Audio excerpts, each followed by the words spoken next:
24.8 track temperature.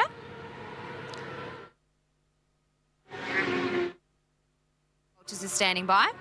And just make sure the boys don't talk during my intro because I can hear them. Guys,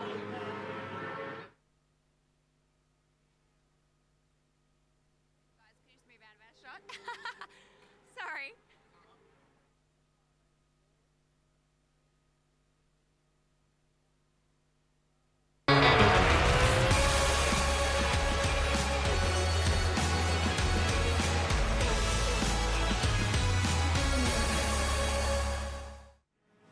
For some, it's a place for penguins, seals, beautiful beaches and the scenic coastline. For others, it's the spiritual home of motorcycle racing in Australia. 4.45 kilometres of undulating twists and turns. This is the world-renowned Phillip Island Grand Prix circuit. As we ride into the penultimate round, spokes.com.au presents round 6 of the Motul Pirelli Australian Superbike Championship. Thank you very much for joining our coverage. Eminota Francesco here with you. We have 6 very exciting categories for a big day of racing ahead. And of course, the big one is Kawasaki Superbike. Last time out was another thrilling chapter in the battle to that championship. It was Mike Jones with one win and Wayne Maxwell with the other. This is how the points look heading into this round. At round 6, the penultimate round, Mike Jones leads only by 11.5 points over Crew Halliday, and Brian Starring is sitting in 3rd position. A lot can change in a day though, and anything can happen at the island. Time to get to know this track a little bit better. Say hello and good morning to Phil Harlem and Mark Brax.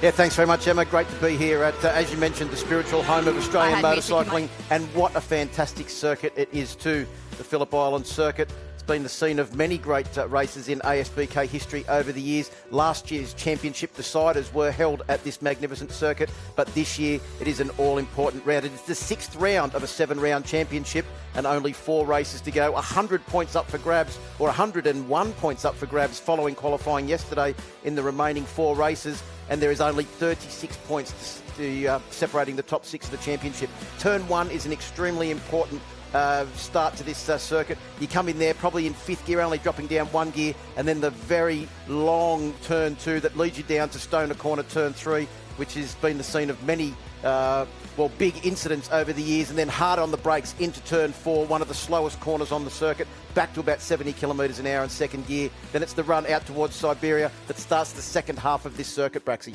Yeah, great. This is another long corner with the uphill charge that starts up to the hay shed. One of the most critical and daunting corners anywhere in the world. About 180 kilometres an hour in 4th gear, flat out. Get your line set up to come up to this rise over up the top over Lukey Heights and into turn 10, and this is where the charge starts for this all-important run on to Gardiner Straight, where many races have been won and lost from the exit of this corner. You get the drive out of turn 11, short shifting through 3rd, up to 4th gear, hold it through turn 12, and then the charge down the straight. You can go it really late into here. The later the better. That opens your line up to come down this Yamaha turn 12 onto the Pirelli Motul straight, and that 4.45 kilometre circuit of lap of paradise here at Phillip Island. Yeah, extremely high top speed because of the high entry and exit speeds of the start-finish straight. Qualifying yesterday, absolutely unbelievable. Mike Jones on board the Desmo Sport Ducati set the fastest ever qualifying lap of the Phillip Island circuit for an Australian spec superbike, and for the 4th time this year takes the Elite Roads Pole Position Award and the $500 prize that goes with it, and also a very important championship point to take that lead now out to 12.5 points over Crew Halliday in 2nd place. Brian Starring will start from the 3rd row of the grid, and he's 3rd in the championship. But the man that will start on the front row of the grid this weekend, surprised a lot of people, is with Emma.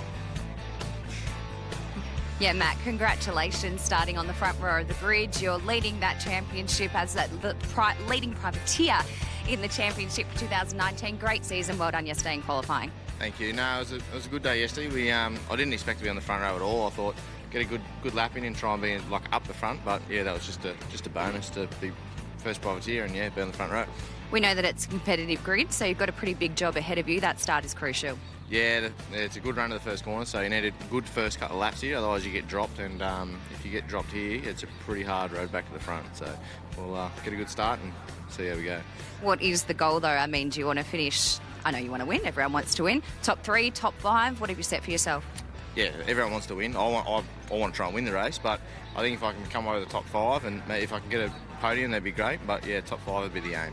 This has been a fantastic season for you. Your best, though. You must be really proud of your effort so far. Yeah, no, I'm happy with how we're going. We're slowly steps forward. Like it's taken a while, like a couple of seasons now, but it's coming together. Bike's getting better. I'm obviously a little bit fitter, and it's looking good for me. Okay, finally the sun is coming out. It's been really windy, though. That makes it really tricky for that run into turn 1, doesn't it? Yeah, I just come back from warm-up, and it's bike's a little bit up on top speed, and it's a little bit windy around the track, so it's going to be a relatively tough day on the bike. So try and stay out of the wind, but I don't think we're going to be able to. This is one of our favourite tracks. I know that everyone loves racing around here. What is it that you love about this track in particular? Oh, it's just the atmosphere you get when you come here. It's the same every time you do a lap. It's never gets boring. It's it's just a beautiful place to be, and it's just a thrill to ride it. Everyone is trying to beat that Ducati. If there's one person out there on that grid that you want to beat, who is it? Oh, no one in particular. I just want to try and be first every time I can. But yeah, it's definitely a fast motorcycle. Mike's riding it great, so it's I don't know. We'll see how we go. If I can get a good lead and do a runner, I'll see how I go. Thanks, Matt. So proud of you, boys. It's going to be a big day.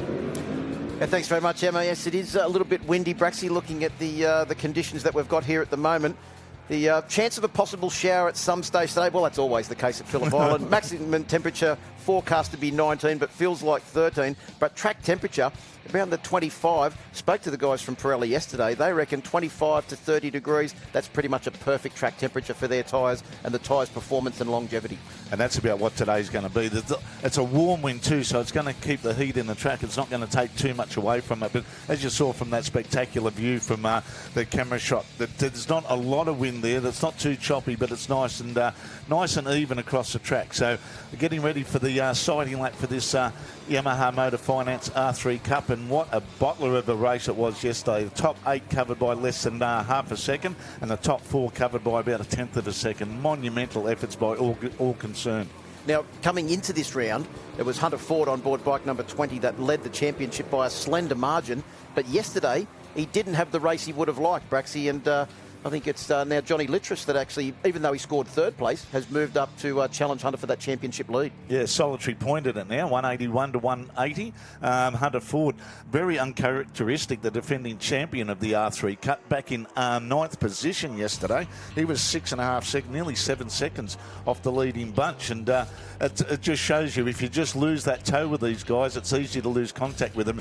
And in defence of Hunter, he is one of the bigger frame boys of this R3 Cup field. And he's now concentrating his development on the brand new 2019 model Yamaha R3. We've slowly seen riders progressing from their old, extremely well-developed machines onto the brand new R3. It's like your old favourite pair of jeans, isn't it? You get a new pair, you go, oh, I still like the old ones. And they always feel a little bit different to start off with. Well, I know that they're concentrating now specifically on trying to get that new bike up to speed, and doing a pretty good job, because this class is just so competitive. You blink for 1 second and you're going to be out of the top 10. As you mentioned, the top 5 so close yesterday. But yesterday's win did go to Lockie Taylor, a front runner in this class all the time. So no surprise to see him get a win here this weekend. First win since this time last year at Phillip Island too. So it's good to see him back on the top step of the podium. But he's always there and always challenging for the podium. So good to see him get that win underneath his belt. Keep your eye also too on Laura Brown, who's come back from some pretty bad injuries and immediately announced her presence in both the R3 Cup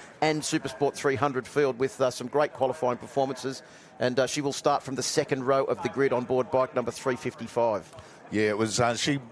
She doesn't take a backward step and was leading a couple of races yesterday. Back from the race win in the Supersport 300 race, probably not too dissimilar.